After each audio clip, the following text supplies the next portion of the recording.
In 2003, Julie Peoples-Clark, a 29-year-old Ashtanga and Bikram yoga practitioner living in Baltimore, was in her 9th month of a healthy pregnancy in which she practiced yoga every day, ate well, and took good care of herself. When she went into labor, she went to the birthing center where she had intended to have a natural birth, but nothing went as planned. As a result of a difficult labor and mistakes made by the birthing center, her daughter, Ella, was born with spastic quadriplegia cerebral palsy. Doctors said she would never be able to walk, talk, or even sit up on her own. After Ella's birth, Julie abandoned her yoga practice and spent the next 2 years wrestling with anger and depression.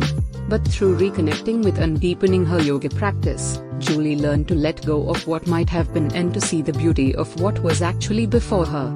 When Ella was nearly 2, Julie took her to a program called Yoga for the Special Child in Encinitas, California, which she had seen advertised just days after Ella's birth and finally felt ready to explore.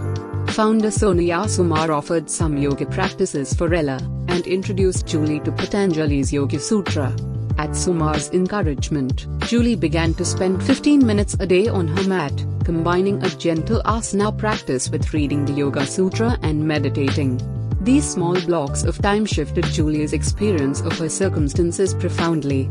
Just being on my mat, in my sacred space, and focusing on my breath put me in the present moment. If I thought too much about what had happened, I would get sad and angry, and I couldn't forgive the mistakes that had been made. If I thought too much about the future, that was too overwhelming.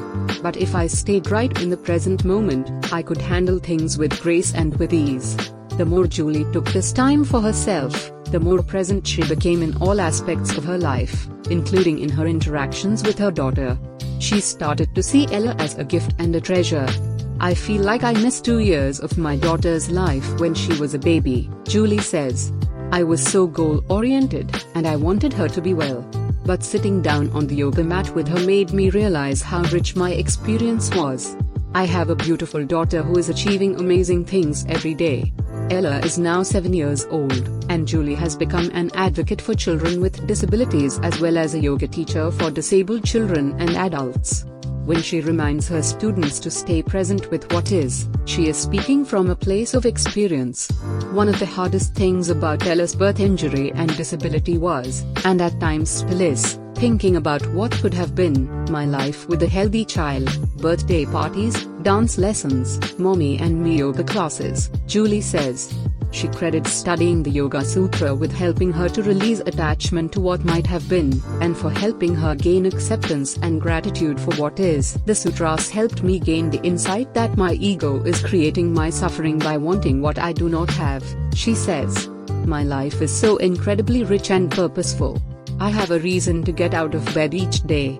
I have a supportive, very sweet husband and a wonderful network of friends and family, all of whom have been touched deeply by beautiful, amazing Ella.